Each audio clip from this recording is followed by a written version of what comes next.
Through fire and thunder comes the power of lightning. Electricity is one of the most powerful forces on Earth. And yet, here we are, harnessing it to power this incredible luxury vehicle. Oh yes, it does look exactly like a regular Genesis G80. But in fact, we go over to the front of the car and we discover this. Aha! That's right. It's fully electric. And it is ours to command. And it's a nice car too. Oh, I'm getting wet. Stand by for more.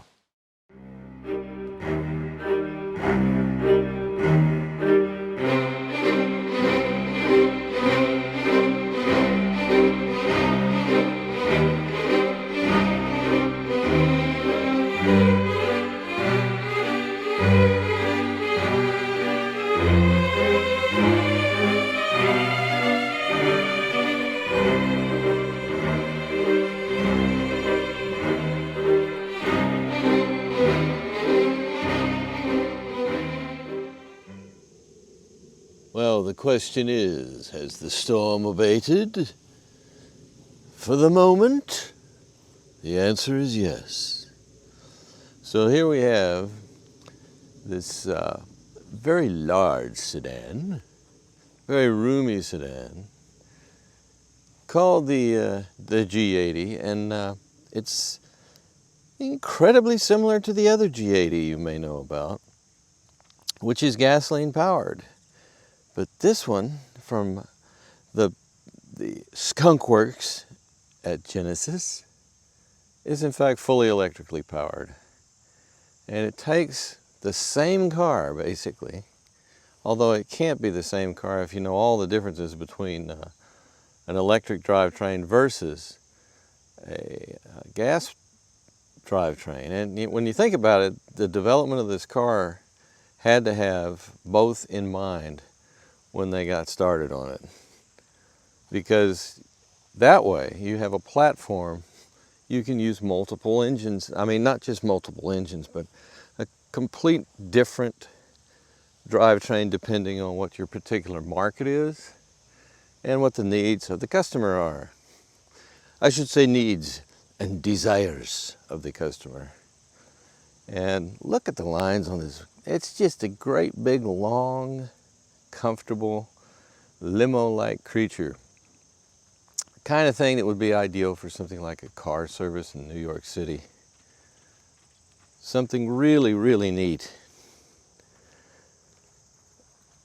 Now, what do we have in the way of power on this? Well, first of all, being electric, it's all-wheel drive, and it gets its propulsion through two different motors. Each front and back drivetrain has its own motor. It's completely separate from each other as far as there's no hard connection between the two from one common electric motor. They each have their own. In this case, it's 136 horsepower rated for you people that are not just totally into electricity, but like to, you know, think about horses, you know, when it comes to power on your car. But it's 136 and 136. In other words, each motor has the same amount of power. Now, you may recall the GV60 Genesis, which we reviewed a few weeks ago in comparison to the BMW X4, just for fun. It had, that was the performance version of that car, and it had a similar arrangement, and it had a front and rear motor and all-wheel drive. But in that case, we were looking at 160 horsepower for each. So the overall output of this thing is about 307 horsepower. as opposed to $429 for that GV60 performance. That's an excellent, that's the thing about electric powertrains, is they have all this immediate on-demand torque. The moment you touch the gas, off you go. Like a giant golf cart, only cool. So anyway, this is a very special car because, like, as you know, Genesis's parent company is Hyundai. And Hyundai has an electric Kona, which I'm very fond of. And one of the things I love about that is the fact that it looks like a normal car inside and out. And this is a true story, folks. When this thing showed up, it was dropped off for me to review by the fleet company, I wasn't even sure that this was an electric vehicle. I thought it could have been, oh, they just brought me in a regular G80. Well, okay, that's cool. This being a 2023 model, and I'd done a 2022 earlier in the year, I thought, well, that's fine. You know, I'll review the 23. And I looked around on it, and like you can see on the back here, there is nothing indicating that it's electric. Nothing there. Nothing on the sides. You get inside the car, and there's no super Buck Rogers type stuff. Most of you kids don't even know who Buck Rogers was, but no super sophisticated electronic stuff. Just an ordinary seeming car. So then I turned it on, I pressed the starter button, and I didn't hear an engine start. And so I knew, wow, this ain't got no motor in it. Well, actually it does, but it's not a gas motor. And so off we went.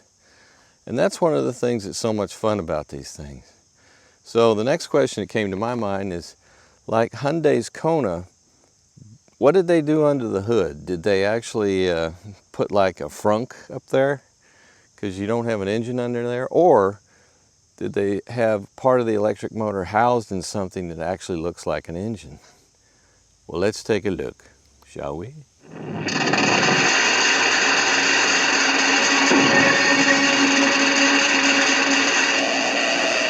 Life! Life, do you hear me? Give my creation life! Well, will you look at that?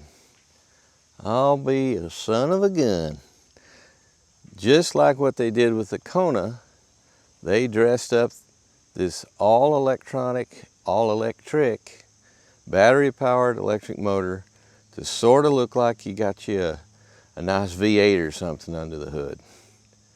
Really interesting choice by Genesis / Hyundai, and I kind of like it. I mean, for somebody that and this is true for most of us that grew up with conventional gasoline engines under the hood, it's kind of reassuring to see this beast under here. And these incredibly bright orange cables are not there to tell you that there's pumpkin juice floating through the motor. No, not pumpkin juice. That's where the heavy duty electrics are. Don't touch that. Don't look at that. Don't get near that. If you do, you may become electrified, and you don't want to do that. Do you know what happens to a toad when it's struck by lightning?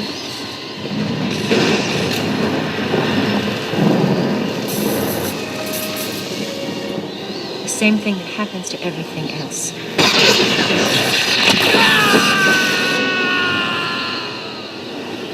Isn't this beautiful? And look at right in the front. We have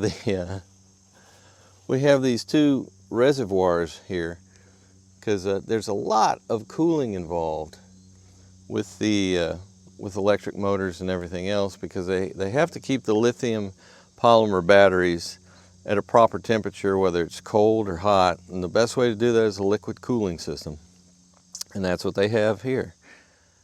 Now then, let us proceed to the area of where some of the batteries are, but most of them are completely underneath this vehicle and in the lowest place possible to aid handling. But there's inroads into where some of the batteries are, and that's through the trunk. Let's have a look. La da da da la da dee. Whee! Should it shock no one that the trunk lid is electric? But we look down in here, and look at here, the trunk area has got a little bit of a roll to it up there, and that's got to be, I'm assuming, something to do with our electrics. I can't rip that up and tell you what's there, because then everybody get mad at me, and it's just not, it's not advisable. But the trunk room is pretty reasonable. It doesn't really fit what you would think you would probably get with a car this big, but I assure you it is fairly big. And you do have some trunk through, looks like a ski through right there. And once we get in the back, we'll determine whether or not those things fold forward, and I think they probably do, to give you additional room if you need it for longer items. And then down here, let's see what we have underneath here. Oh, I've already flipped that up. Geez, sorry about that. Oh, wait a minute. Yeah. You think a man would prepare. This little cargo net is good for small animals, you know, like little dinosaurs. Okay, what do we have back here? Well, we don't have a temporary spare. Oh, well, we have a motility kit, a flat repair kit. And actually a fair amount of storage for small items. Like, you know, if you want to put down this is a luxury car, so if you want to put down like one of them gold bricks, you could put one right there and it'll be nice and low, so it'll handle good, you know. Because I know about you people, you all have gold bricks lying around. And here, what's in this bag here? It looks like some sort of snake. It's our charging cable, as you probably assumed. So, it's very nicely finished. I wish it was roomier, but, you know, what can you do? It has to accommodate the battery system, and again, it'll certainly get the job done for you. Unlike my gimbal, which is like, look at this thing. It's just running all over by itself. Look at that. Here, let's take over this. There we go. I had to manhandle it. Me and my gimbal. Oh, we get along so well. Anyway, nice, huh? Beautiful lines on this car. Very, very aerodynamic, which is something all electric needs. But like I said, nothing extreme just for the fact that it's an electric. It's just a good, decent sedan. And it's exactly what you want to have if you want to take several of your friends on a nice excursion. It's hopefully a little closer than 300 miles away. We'll get into the whole charging system. Although I did show you earlier during the teasing intro,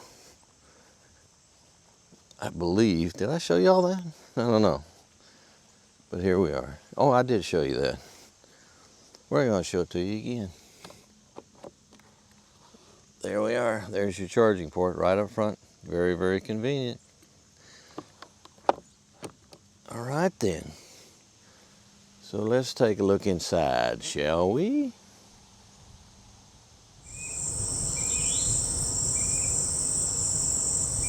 Can you hear that, my friends?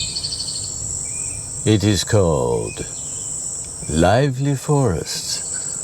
Some of the sounds of nature available in the G80 Electrified from Genesis. I thought I'd put that on because I don't think there's any copyright on that. There may be, one never knows. But I thought it would give us a nice backdrop as we examine the interior and primarily the displays of this amazing Genesis. Let's see, lively forest. How about, would you be interested in calm sea waves? How about that?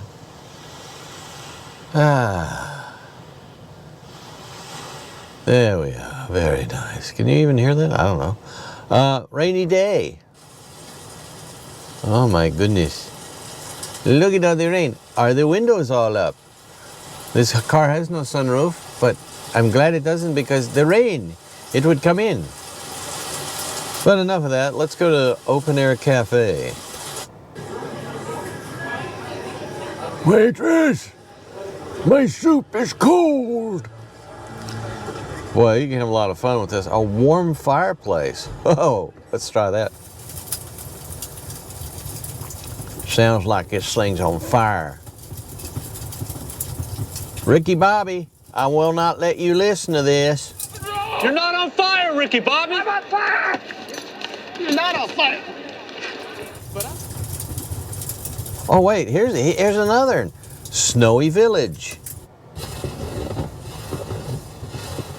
Sounds like someone walking in it. Bigfoot is coming. Good grief, he's big. And he has large feet. Alright, back to Lively Forest. I think that's where we belong. And it looks like it, see? Yeah. How lively. Okay, here's our display. And as you would fully expect these days, this is in fact fully virtual. And being electric, there is, of course, no tachometer. But there's power and charge indicators and all kinds of things here to tell you what the heck is going on, and also the level that you are you've got set up as far as your regenerative braking. And this is another one of those that's paddle regulated, and I use it quite a bit for braking. And it's one of these things you kind of have to get comfortable with and learn in order to smoothly engage. And it saves your brake linings, and it helps charge the battery. So it's a very useful feature indeed. But there we have, let me see what we have here in terms of, if we go to, display, there we go. Oh, wait, where did that go? There we go. Well, here's what we have. A cluster, I found it. Sorry, it took me so long. 3D, oh, it has depth. So if we activate that, let's put it on maximum. Are you watching? All right, here we go. Maximum. No, my God, it's all floating. We're floating. Very interesting. But that is a 3D effect. And that's what we like. And we also like cluster themes. And theme A is this one right here. And then theme B. Ooh, look at that. That's kind of dramatic, a little bit of like a copper effect. And then we'll go to theme C. Ooh. Similar to theme A, but kind of nice. I think I'll leave it there. Leave it there for now. But anyway, I've been doing all this through the miracle of this extremely, here's the thing. Here's our controller right here, and I use that to do that, right? And you punch down on this, like if I went back to theme A, punch down on it, now I'm at theme A. So this is all well and good. This is the way you navigate around your screen, and it is still also a touch screen. But what's this here? Well, this is your gear selector, and as you can see, there is a real similarity between the two of them. And it's going to take you a while to adjust yourself to not make accidentally turn one for the other. Even though there's a knurled surface here, it's not as dramatic as you might think. And I have, in fact, when trying to adjust the radio, driving down the driveway, I actually hit this by mistake and put the car in neutral. Not good. So I think they need to work on that. That's my personal opinion, because I find it's confusing enough that it'll be a problem. But also, while we're in this particular area, you have your some basic menu items here as far as putting the car in. You can go to split screen and all that kind of stuff, or just turn the display off. And then you can hit back, and naturally it does exactly what you might think. Speaking of which, I just remembered something else I really like about this. In the information department on this screen, you can put several different things up, but this one is incredibly useful. what it does is, this is you right here. Oh no, what have I done? Sorry. That's you in the car, and this will tell you where the nearest public charging station is. In this case, it is at Gates Nissan, which is in Brooklyn, Connecticut, and that's about 6 miles from here, according to them. I think it's further than that, personally, but that is extremely useful as you're driving and you're wondering, oh my gosh, I need to charge. I must charge it once. Where do I go? Well, there you go. That's an incredibly useful feature as far as I'm concerned. And you also have all your, that's where I am right now, charging stations, and they have our EV settings. And depending on what kind of charger you're using, you can do all kinds of different things to ensure that you're getting the best charges in terms of the maximum amount that will minimize the time that you have to sit charging with whatever system that you happen to be using. And a number of other selections. I mean, it's just a real good overall system in the EV department. Lots of very, very valuable information in there. And of course, you got your map setting right there, which is Lawrence of Arabia widescreen, as you can tell. And you can zoom in and zoom way out. Let's go way out. Let's go way out. Look at there. Look at there. That's the side of the planet we're on. You see, you need to know that from time to time. If you get lost, I suggest you start and find out what part of the planet you're on. And then it'll bring you back to where you're at. Dropping down, we have these nice, big, easily accessible main buttons for your map, your navigation, radio, media, selected favorite channels, and setup. Very convenient to get to quickly. Then you have this wonderful climate control center that is currently set on automatic in 73 and 68 degrees. So naturally, you can sync them if you want, like that. But that's just normal fare. You're used to that. It's a very good system. That's why everybody does it. And here, what mysteries lie beneath? There's your smartphone charger or your dumb phone charger or whatever charger you have, as long as it can charge wirelessly. And I see a thing that says NFC, which would be near field communications. So I'm not sure exactly what that does, but I bet it's cool. I mean, maybe it can take information right off your phone that, I don't know, it's scary. And NFC scares me. That's why I wrap myself constantly in a Faraday cage, just because you just don't want these things. All right, what do we have over here? What magic? Cup holders. Ah, okay, all right. And here's our drive mode selection right here. And we got comfort and sport and eco. Well, we'll leave it on eco right now.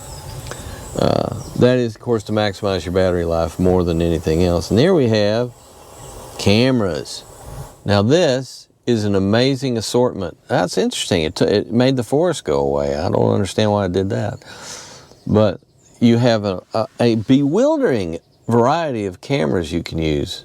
Down here, you press this, and it gives you all kinds of different, you can even opt to adjust the various grids and things on some of these, which is terrific. And if you go up here, and then you got, look, there's settings within settings within settings. And you can go like here, and go like that. Or, you've seen all those. And you can, my favorite though, I should at least show that one. I mean, I can't skip it. I just missed the forest, guys. I had to go back. All right, let's see here. If we engage, where's the 360 here? Oh, there it is. It's below there. I'm sorry. So if we go back there, now look at this here. Now this, and this is once again what you use the dial for, and you can, once it's settled in, I've discovered a certain lag to this particular system, which is not that unusual considering they're loading it with so much software to do so many different things. There we go. See, you can look all around the car and check it for for orcs or Komodo dragons, anything like that. You don't want that around the car. So, all right, let's go back to our. You don't want to go back there? All right. Yeah. See, it took a while. Strange that. So, what else do I have to show you? Well, the paddles with the regenerative. Supposedly, if this paddle here, this increases your regenerative braking, and this one decreases it. And supposedly, if you max this out, you can actually go into single pedal mode. I think I saw that. I'll have to double check that. That may be wrong. Ignore it for now. But it's possible that what that actually says. What are those lights right there? I think they're looking at the driver. And it doesn't like my camera right there because it upsets it. Either that or that be the devil looking through the...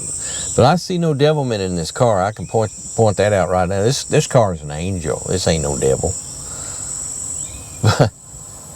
So anyway, if it does go into one pedal mode, I don't really get one pedal mode, to be honest with you, because to me it just makes the car a big golf cart. And I guess if you're in the really worst of stop and go conditions, maybe that's where a good place to use it. But otherwise, I'm not so sure. But over here on the left-hand side, this is basically your radio control area with your favorites up and down, your volume, and modes, and all kinds of different stuff. And on the right, we have your cruise control section. First of all, the top part is the information section. Oh, it's so 3D right now, guys. I mean, seriously, you need to see this. These are all the wonderful settings you can dial up. And then in the cruise control, we have our regular cruise control. This is our lane keeping, which does a pretty decent job, as you'll see, of keeping the car in the lane without being overly weavy or obtrusive. How do they make that 3D effect? Boy, you probably can't see on this screen, but it's kind of cool. Yeah, and I know I'm avoiding it, but I have to show you the heads-up display at some point. But anyway, here we have, you can scroll through your menu with this. We use that. There we go. You see? Look at all this stuff. Tire pressure, all kinds of stuff.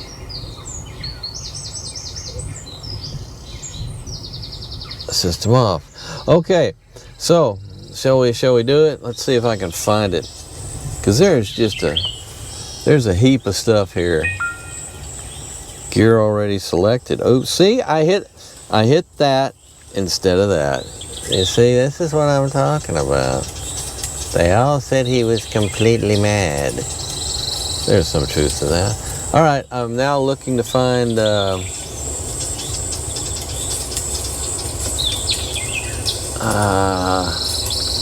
that's the main screen, isn't it? Yep.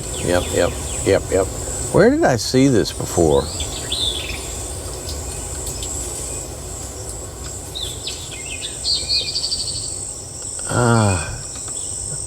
I need to show it to you because I said I would.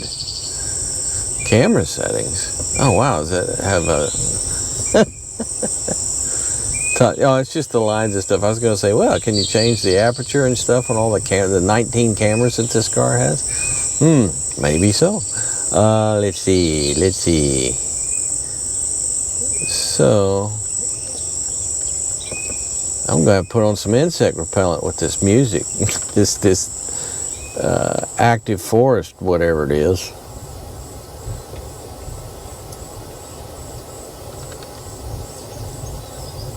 It's very strange. Very strange. Screensaver, split screen. Well, I'm sure there's an easy way to do it because I saw it and avoided it the other...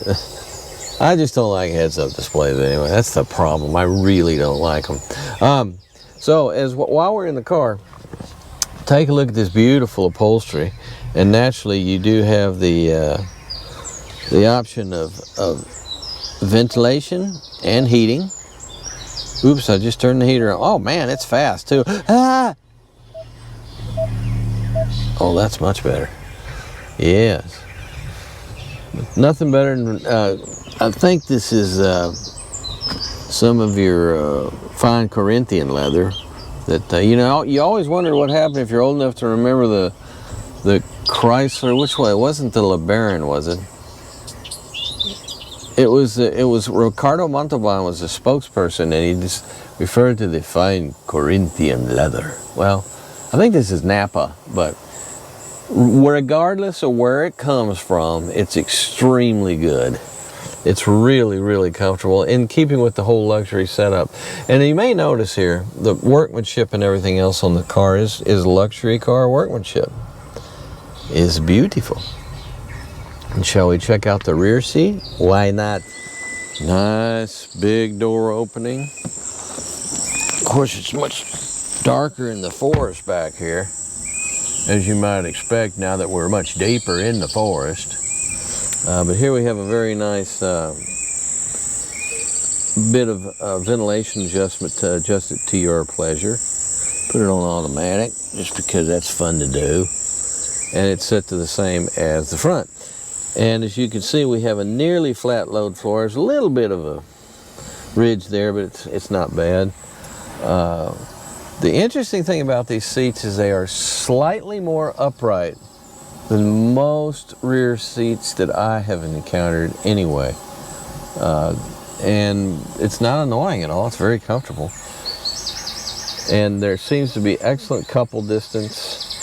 And look at the fine workmanship here. You got this very slick magazine holder that has now become, I'm sure, a tablet holder.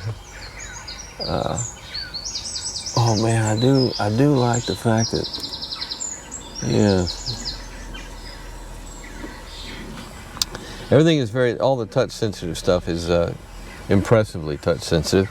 And over here, once again, another favorite is this thing, which I always have trouble hooking these damn things up. All right.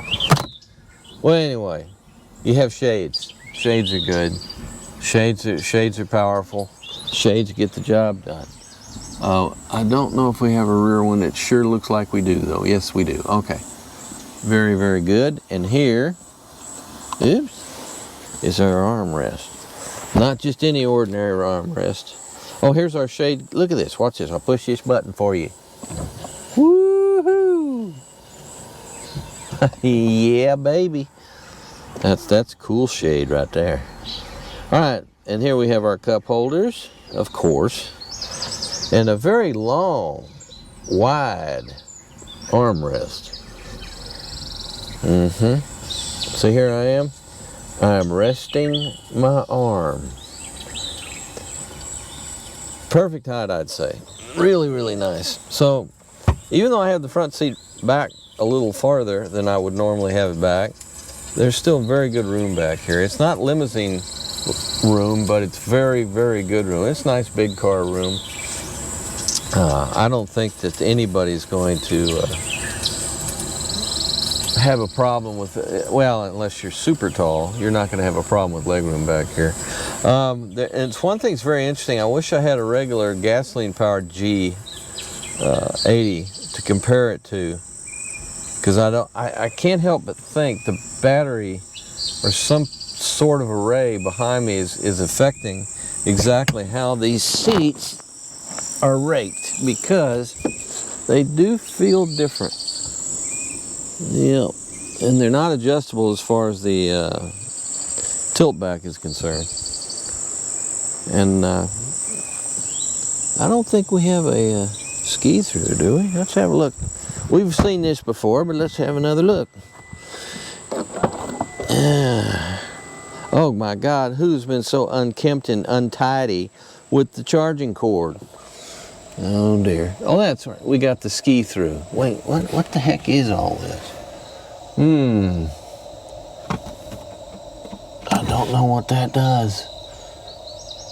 I should. Yeah, it's definitely a ski through. So it doesn't have a, I don't think you can fold the whole thing. Oh, that's your emergency trunk release. Okay. All right. Yeah. So there is a trunk through, but there is no complete seat folding. And the rear seats have a little bit of a funky rake to them, but you get used to it. It's not bad. But it's noticeable. I did notice it. And I passed it on to you because that's what I do.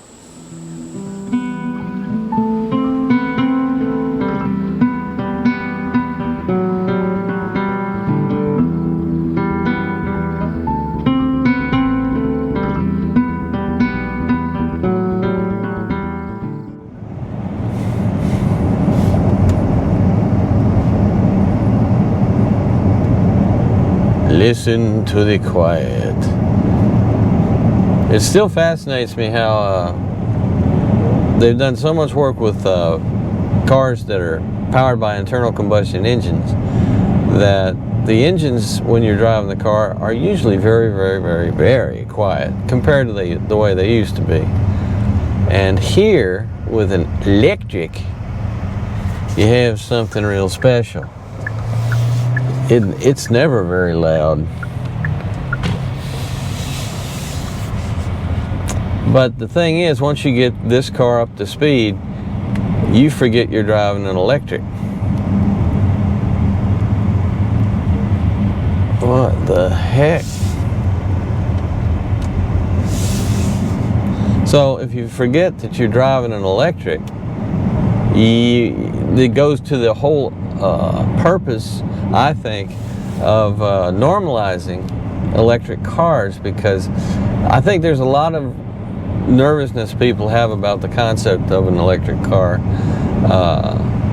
Plugging anxiety is one of them, about running out of battery juice and not being able to plug in anywhere. And that's a very realistic one, by the way, because that is a problem. Having to take ages to charge it is a very real problem. But otherwise, so much about these cars feels very, very normal that the transition over is nothing. There is no transition over. You just drive it. You get your charge up there and you just take her where you want to go. I mean, it's very straightforward. Which way you going, Mr. Bus? I don't know where Mr. Bus is going. Well, I'll go this way. I'll go this way. How's that, Mr. Bus? That was nice of you to let me. Some of these bus drivers, I tell you, are just really, really not only nice people, but they're very good drivers. That's why there's so few accidents with school buses. When you look at the number of them on the road, they ain't involved in accidents very often. It's because a lot of the drivers are really good drivers. They have the most precious cargo imaginable. Well, that and, you know, new video games, that's very precious, but they do a fine job for the most part. One thing I've noticed in driving this car is I keep getting this image in my head of a big black Buick LeSabre from, I don't know, 10, 15, 20 years ago. A big, heavy car that is just totally painless to drive. This car is like that, and at the moment I have it set on comfort. I should actually change that. Why don't we change that to a sport? Boink. We're now on sport, and I want to see if the suspension is appreciably heavier, i.e. stiffer. Because, and one thing about sport, I can tell you right now, the steering is much tighter. Wow, that's a huge difference, actually. But the car does feel like not lumbering, but in the comfort mode, it does feel like a big limo. It just soaks up everything it runs over. Is extremely smooth, and again, when you throw it in with how quiet it is, it's just a really, really nice. I mean, if I was the kind of person that was running a car service, not one of these companies that just hires people to take you places, ride sharing it's called, and I will not speak their names. I would consider a car like this just because it's so comfortable. And imagine having passengers in the back where they got all this room, acres of room, and it's so quiet, and it rides so smooth, and before you know it, you're there in an environmentally conscious manner. That's pretty appealing. But again, if you're ever going to use a car like that for taxi service, check over two things: insurance and warranty. Because if you're going to do that, you're going to put a lot of miles on it real fast. And you might also want to look at things like maintenance. Now, an electric car, you have so little maintenance compared to a gasoline powered car, but you still have stuff that you're going to have to do, including brakes and tires. And suspension components, they wear out just like a gasoline car. Whee! Oh, I'm sport now. Everything changes on this car more than a lot of sports settings. It accelerates much, much faster on the sports setting. The ride is definitely firmer. Steering is much firmer. That's really interesting, actually. I usually don't find these sport modes to be that dramatic. This one is. It's just filled with drama. All right, now let's go to Echo now. Echo, the steering is a little looser back, sort of where it was. And now I imagine that it's going to be a little more genteel with the charging. Incidentally, my range is, the battery's real close to 100% right now, and the range indicated is 322 miles. Very reasonable range, if you ask me. Now, the big question I have too, and there's not real clear answers available to that, and there's a crappy school bus driver. See? The world is a yin and yang thing. When you use a more powerful charger like a Phase 2, or especially a Phase 3, one of these fast charger rigs, my question is, what does that do to the battery life? Because usually when you charge a battery faster using more power, it reduces the life of the battery. Does it reduce the life of the battery an appreciable amount? I don't know. I don't know. That's one of the weirdest. If you want your pickup truck to look like it's got pants on it that are too big for it, go out there and get you a dually pickup with the 4 wheels in the back on the rear axle and take the outer 2 off. So then the thing looks just weird. With people, I've seen people do it quite a bit up here because they don't need all that capacity. As far as, I don't know why they got the truck if they don't need it, but they don't need all that hauling capacity, so they say, well, boy, I bet I'll save a lot of gasoline or diesel if I take them outer 2 tires off. That's just fewer tires to turn and less drag and everything else. I'd love to know what the difference is. I'm sure it does better, or one would think, but is it dramatic? It's not as dramatic as when you put this in the sport mode. There ain't nothing as dramatic as that. And once again, I'm driving these cars these days in conditions of heat. In this case, it's 86. That's hot for this particular stretch of road. Of course, this time of day, this is kind of your peak heat, what we call it. But what we've had so much of this summer is a tropical feeling to it. It's been so humid. And what does that do? Well, I can tell you what it does to airplanes and drones, because a drone is an aircraft. But as to what it does to your car's performance, well, the air is thinner, less dense because of the moisture in it and the heat.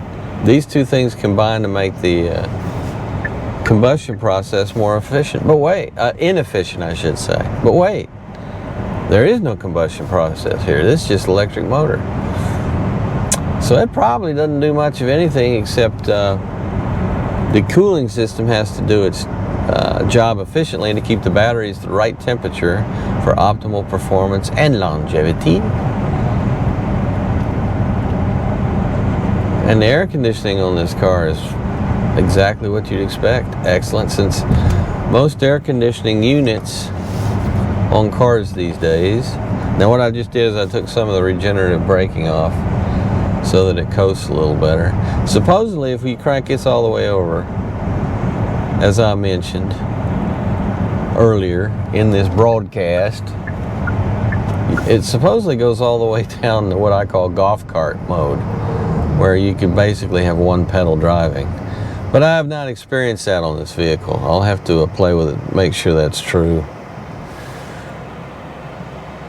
But boy, I'll tell you one thing. It's I do enjoy the painless nature of this vehicle. It's as painless for the driver as it is for those rear seat passengers that are sound asleep now.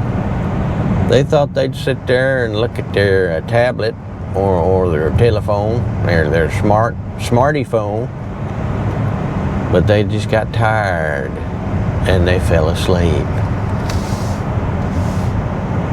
As you shall do, but not before you like and subscribe. See, I've been doing YouTube for 2 whole months. Look what it's done to the remains of my brain. Let's see, do we want to go this way or go this way? We're going to go left. Hang on there.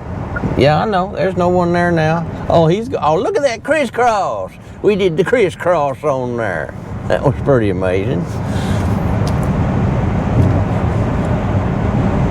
Yeah, I tell you, the eco mode feels like it's largely comforty on the comfort setting.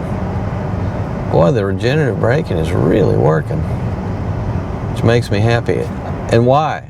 Anyone out in the audience figure out why the regenerative braking seems stronger than it did back on Sport? It's because it's on eco mode. And what is eco mode? Well, to be more ecological, you need more regenerative braking to put more juice back in the battery to keep the battery going further. Pretty interesting, huh? Not complex.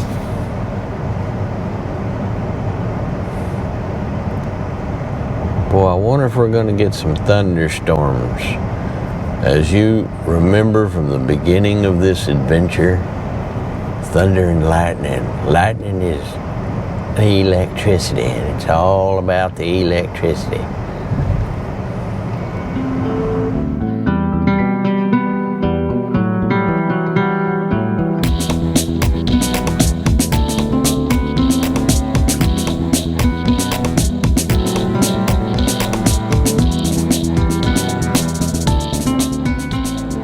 You know, you gotta pay for electricity, and you gotta pay for electric cars.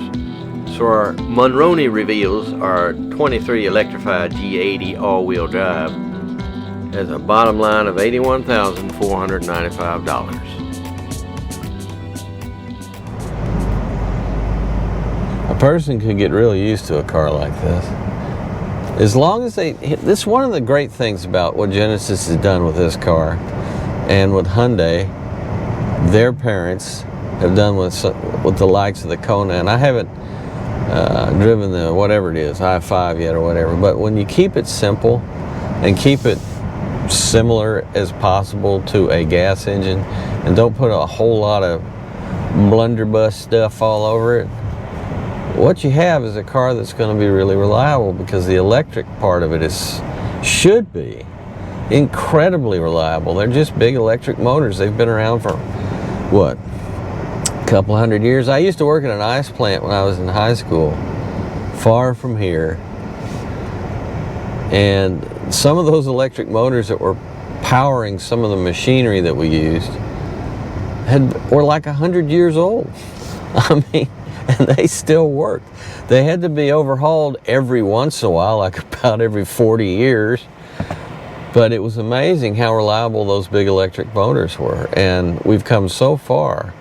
But you know, one of the controversies about electric motors these days is the term you've probably heard, rare earth.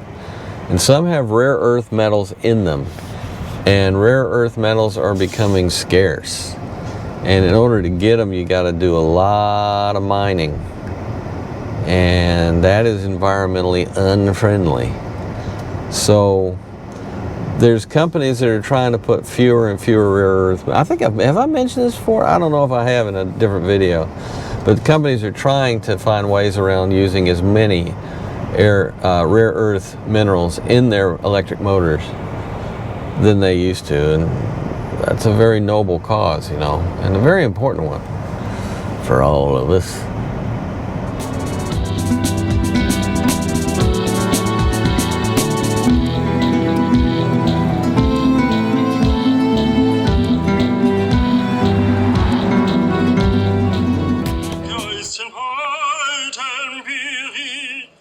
Gesagt geworden, ist viel